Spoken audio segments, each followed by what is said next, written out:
What do you think Donald ট্রাম্পের মাথায় কি খেলতেছে? Let's start to the programme. জি, ডোনাল্ড ট্রাম্পের এটা তো সেকেন্ড টার্ম। প্রথম টার্মে যখন আসলো তখন আরব বিশ্ব তারা মূলত চিন্তা করেছিল যে ওবামার থেকে ট্রাম্পের সাথে যোগাযোগ করাটা ভালো হবে কয়েকটা কারণে। প্রথম কারণ হচ্ছে যে তারা ভেবেছিল যে ওবামার যে ডিস্ট্রাকশন ছিল বিশেষ করে আরব বিশ্বের সাথে ডিল করার ক্ষেত্রে, সেই ক্ষেত্রে তারা ভেবেছিল যে ট্রাম্প মোর সফটার হবে এবং সৌদি আরবের সাথে $380 মিলিয়ন যে ট্রানজ্যাকশন হলো আমেরিকার ইতিহাসে সবচেয়ে বড় ট্রানজ্যাকশন, সেই কারণে তারা ভেবেছিল যে ট্রাম্পের সাথে তাদের যোগাযোগটা ভালো হবে। এবং ট্রাম্প তখন প্রমিস করেছিল যে আমি নতুন কোনো যুদ্ধ তৈরি করব না, এটা বলেছিল। ঠিক অপর দিকে যদি আমরা অ্যানালাইসিস করি তাহলে দেখব যে সে কোনো সমাধান, যেটা চলমান সমাধান ছিল, কোনো সমস্যার সমাধান সে করতে পারেনি। এবং সবচেয়ে বড় ক্ষতি সে প্রথম টার্মে যেটা করলো সেটা হচ্ছে যে তেল আবিব থেকে জেরুজালেমে তার যে রাজধানী স্থানান্তর করলো, তার যে এমবেসি স্থানান্তর করলো, এটা একটা দীর্ঘস্থায়ী ক্ষতি। দ্বিতীয় ক্ষতি যেটা হচ্ছে আব্রাহাম অ্যাকর্ড, এর মাধ্যমে ইউনাইটেড আরব আমিরাত, মরক্কো, সুদান এবং বাহরাইন, এই চারটা দেশ নর্মালাইজেশন অফ রিলেশনস ইসরায়েলের সাথে যেটা করলো, এটার একটা দীর্ঘমেয়াদী ফলাফল আমরা সামনে দেখব। এবং এরই পরিপ্রেক্ষিতে সৌদি আরবের সাথে নর্মালাইজেশন অফ রিলেশনস হতে যাচ্ছিল, যেটা এই 7 অক্টোবরের কারণে যেটা হয়নি। এটা হচ্ছে মোটামুটি ট্রাম্পের প্রথমবারের টেনিউর যদি আমরা অ্যানালাইসিস করি। সেকেন্ড টার্মে যখন আসলো তখন ট্রাম্প আসার আগেও বিশেষ করে এই আরব বিশ্বগুলো যাদের নাম আপনি বললেন তারাও সমর্থন দেওয়া শুরু করলো। এবং আমরা রিপোর্টে দেখেছি, একাধিক নিউজে দেখেছি, স্ট্যাটিস্টিক্সে দেখেছি যে আরব বিশ্ব, ইভেন যারা আমেরিকান মুসলিমও আছে, তারা চাচ্ছিল যে ট্রাম্প যেন ক্ষমতায় আসে। এবং নির্বাচনে জিতার পরে আমরা দেখলাম যে তারা উল্লসিত হয়েছে। এবং ইমিডিয়েটলি আমরা দেখলাম যে 2-1 সপ্তাহের ভিতরে নভেম্বরে গত বছরের হিজবুল্লাহর সাথে লেবাননের সাথে ইসরায়েলের একটা যুদ্ধবিরতি হলো। এবং আমরা দেখলাম জানুয়ারি মাসে এই যে দীর্ঘমেয়াদী যে যুদ্ধ চলছিল হামাসের সাথে ইসরায়েলের একটা যুদ্ধবিরতি হলো। এই পর্যন্ত যে স্টেজগুলা বা যে সেগমেন্টগুলা, সেটা আমরা পজিটিভ আকারে দেখার চেষ্টা করেছি। এরপরে গত 2 মাসের যেটা হলো সেটা অবর্ণনীয়। এবং আপনার যে একদম এক্স্যাক্টলি প্রশ্ন যে ট্রাম্প আসলে কোন দিকে যাচ্ছে, এইটা বোঝা আসলেই আমাদের পক্ষে সম্ভব না। যেটা ডক্টর কামরুল হাসান ভাই বললেন যে আনপ্রেডিক্টেড একটা হিউম্যান নেচারের উনি, এবং কখন কোনটা কি করবে কিভাবে উনি তো আমাকে এই আজকে যে প্রশ্ন যেটা ট্রাম্প করতেছে, উনি তো আমাকে গত বছর বলে গেছেন, ট্রাম্প আসার আগে বলে গেছেন এই চেয়ারে বসে। জি, তো প্রেডিকশনটা তো ওনাদের ঠিক আছে, আপনাদের প্রেডিকশনগুলো তো ঠিকই আছে। প্রেডিকশন ঠিক আছে, মানে এটা তো ট্রাম্প না, এটা any president comes in, that's what they want to do. Exactly এবং it's a foreign policy, কারণ জেরুজালেমের সিকিউরিটি গ্যারান্টি কারা? Security guarantee is in America. Exactly. So, but Jerusalem don't do nothing. Netanyahu don't do nothing. It's America. Big brothers are saying, go and do it. Go and do this. বা পাবলিকের সামনে এসে নাচার phone দিচ্ছি, কথা বলতেছি, এর মধ্যে চুরমার হয়ে যাচ্ছে। বা দেখে তো সিকিউরিটি, মানে এই আমার সাসারগড় বাইরে তোর সিকিউরিটি খারা। It's them. Of course it is. Exactly. এবং এটাকে একদম প্রক্সি ওয়ার, মানে হচ্ছে যে এখানে ফিজিক্যালি তারা নেই, তারা ওখানে বসে আছে, তাদের পাশে যারা ইসরায়েলি তাদের মাধ্যমে তারা এই যুদ্ধটা, এই ডিস্ট্রাকশনটা তারা রান করছে। ঠিক একইভাবে যদি আমরা ইউক্রেনের রাশিয়ার যুদ্ধটা তুলনা করি, এক্স্যাক্টলি প্রক্সি ওয়ার তাদের মাধ্যমে হচ্ছে আর কি। এখন আপনি যে প্রশ্নটা ডক্টর কামরুল হাসান ভাইকে বলেছিলেন, প্রথম প্রশ্ন হচ্ছে যে গাজাবাসী ওখান থেকে সরে যাবে কিনা, ওই ল্যান্ড থেকে, ভূমি থেকে। আমাদের কাছে মনে হয় এতদিন আমরা যেটা দেখলাম সেটা হচ্ছে যে ওই ল্যান্ডের প্রতি, ভূমির প্রতি তাদের যে আকর্ষণ from the court of their heart, মনে হয় না তারা ওখান থেকে সরে যাবে বা তাদেরকে সেখান থেকে সরানো সম্ভব হবে। দ্বিতীয়, উপর থেকে যদি বম দিয়ে মেরে ফেলে কি করবে? আমরা তো 16 মাস বা 18 মাসের যে ডিস্ট্রাকশন আমরা দেখলাম, আনপ্রেসিডেন্টেড। এবং তবে বেশি মরে নাই, 60,000, মানে এটা আমার কথা ঠিক না, মানে 2 মিলিয়নের মধ্যে 60,000, এটা তো অফিশিয়াল, এর বেশি তো অবশ্যই আছে। এবং শিশু, এবং দেখলাম যে প্রায় 85% সেখানকার যে স্থাপনা ছিল সেটা ধ্বংস হয়ে গিয়েছে। আপনি যদি 2 মিলিয়নের তুলনায় দেখেন, গতকালকের রিপোর্টে দেখা যাচ্ছে 1.5 মিলিয়ন মানুষ খাদ্য সংকটে ভুগছে। তার মানে তো 1.5 মিলিয়ন আছে। তাহলে মিলিয়নস মরে নাই, হান্ড্রেডস অফ থাউজেন্ডের ভিতরে আছে। তারা যেইভাবে বম মারছে আপনি দেখছেন, মানে সবাইকে ধ্বংস করে দিতে পারছে, সবাইকে ধ্বংস। এবং আগে আমরা জানতাম যে বেলুন আকাশে ওড়ে, এইবার আমরা দেখলাম যে মানুষ বোমার আঘাতে, মানুষ পাখির মতো মানে সেখানে আকাশে উঠছে বা সেখানে। আচ্ছা, এখন আমি স্ট্রেট ফরওয়ার্ড কিছু প্রশ্ন যাই। এই যে 1.5 মিলিয়ন মানুষের খাদ্য সংকটে ভুগছে, তো এই যে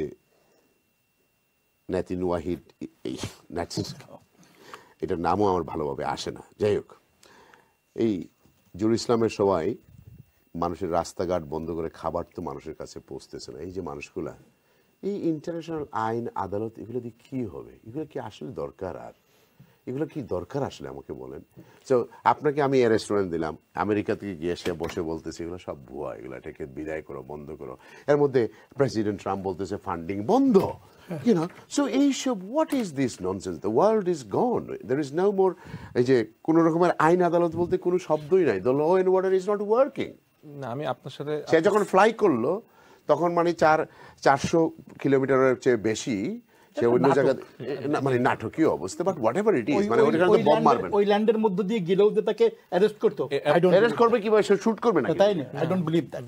আপনার সেন্টিমেন্টের সাথে কমপ্লিটলি এগ্রি, এবং আমরা বলতে পারি একটা সেন্টেন্সে যে এটা হচ্ছে fully a collective failure of the current world system. এই যে বিশ্ব ব্যবস্থায় আমরা বসবাস করছি, যে আদালত সিস্টেম, যেটা আমরা এই যে যেটা আমাদেরকে ফলো করতে হয়, রাষ্ট্র ব্যবস্থা, আন্তর্জাতিক আদালত, আইন আদালত যেটাই আছে, সামগ্রিকভাবে এই এই সময়টা হচ্ছে একটা ফেইলার। এবং ইতিহাসে অবশ্যই আমরা এই প্রজন্মে, এই সময় যারা আমরা ছিলাম, অবশ্যই ইতিহাস আমাদেরকে পজিটিভলি মূল্যায়ন করবে না। ইতিহাসের কাঠগড়ে অবশ্যই আমরা অপরাধী হিসেবে, কম হোক বেশি হোক, এক্সপ্রেসলি অর ইমপ্লাইডলি, আমরা অবশ্যই প্রত্যেক জায়গা থেকে দায়ী এই অবস্থার জন্য।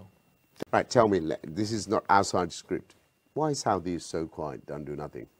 ওকে, আমি এই আলোচনায় যাওয়ার আগে একটু যদি বলি, ওমর ফারুক ভাই যেটা মেনশন করলেন যে রেসিস্টেন্স অ্যান্ড অকুপেশন, প্রথমেই মনে রাখতে হবে 1917 সালে যেটা হয়েছিল, ব্রিটিশরা যে ম্যান্ডেট তাদেরকে দিয়েছিল, এই ম্যান্ডেট দেওয়ার এখতিয়ার এদের ছিল না, এবং যাদেরকে দেয়া হয়েছে তাদেরও ওইটা নেওয়ার সক্ষমতা ছিল না, এবং তারা এলিজিবল ছিল না। এই কারণে টোটালটাই হয়েছে একটা ইললিগাল প্রসেসের মাধ্যমে। এইটা আমাদেরকে মনে রাখতে হবে, এবং এই মেসেজটা প্রজন্মের পর প্রজন্ম যারা পরবর্তীতে আসবে, যারা লিগাসি কন্টিনিউ করবে, তাদেরকে এই মেসেজটা দিতে হবে। এই টোটাল প্রসেসটা ছিল একটা অকুপেশন এবং ইললিগাল প্রসেস। দ্বিতীয় বিষয় হচ্ছে, যেটা আপনি খুব ইমোশনালি মেনশন করলেন, যে আরব দেশগুলা আসলে কি করছে।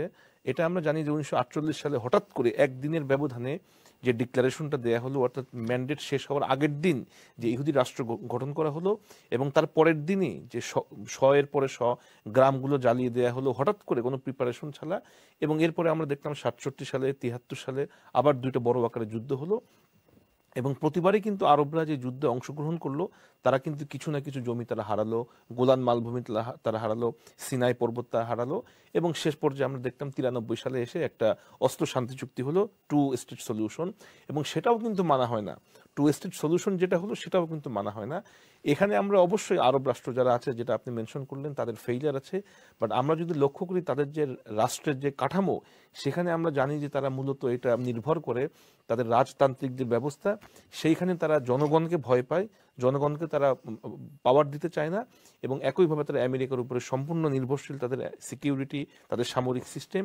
এই কারণে তারা এই রাষ্ট্র যাতে হারায় ফেলে, আমার পরবর্তী প্রজন্ম এই লিগাসির কারণে তারা মূলত ইচ্ছা করলেও তারা রোল প্লে করতে পারে না। তবে জনগণ অবশ্যই এই অকুপেশনের বিরুদ্ধে তারা মনোভাব পোষণ করলে, যেটা ওমর ভাই বললেন। এখন আপনি যেটা মেনশন করলেন যে এই যে বর্তমান অবস্থা, যে ডিস্ট্রাকশন হলো, সেখানে ইস্যুতে সৌদি আরব কেন এরকম চুপ আছে?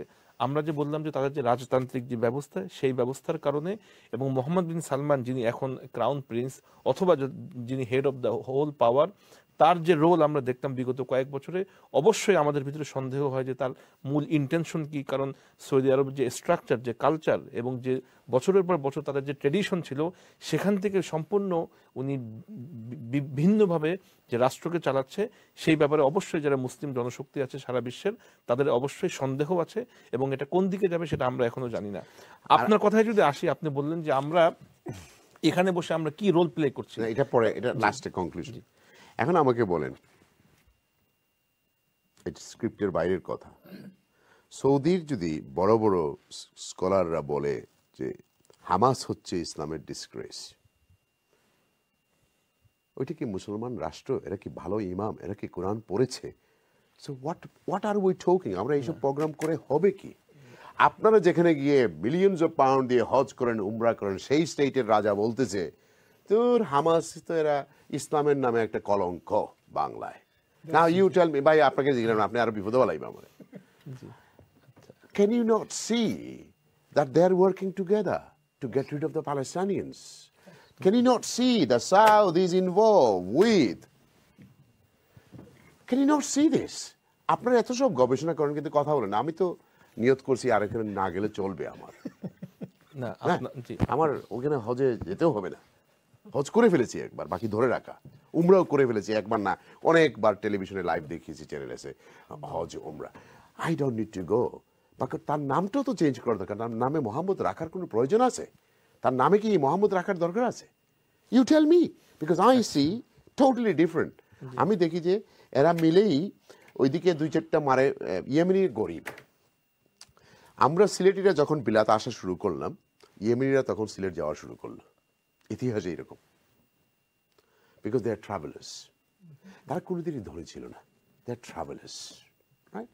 ওইদিকে এক গোষ্ঠী যাচ্ছে আর আমরা এইদিকে আসতেছি, কারণ আমাদের ওইখানে আবার ইতিহাস গাজার চেয়ে এত এইরকম ডেঞ্জারাস না। আমাদের যে রানী ছিল সে নরবলি করত, করে রক্ত দিয়ে স্নান করত, এটা ইতিহাস। এই জন্য ব্রিটিশরা আস্তে এশিয়ান সাবকন্টিনেন্টের মধ্যে আমাদেরকে 26 বছর পরে রুল করতে পারছে, আমার সাথে লড়াই করে পারে না। এটা পড়েন একবার ইতিহাসটা, ভালো লাগবে আপনার।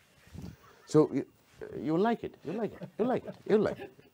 সো সো প্রশ্নটা হচ্ছে যে আমরা কি করব? এই সাউদিতে যে তারা মিলে কাজ করতেছে, এরা বলতেছে যে ডিসগ্রেস, এটা একটা কলঙ্ক হামাস, আর আমি এখানে বসে হামাসকে ডিফেন্স করতেছি, আর আপনি যে হারাম শরীফের ইমামের পিছনে নামাজ পড়বেন তারাই তোমার বলতেছে এরা তো ডিসগ্রেস। War are you?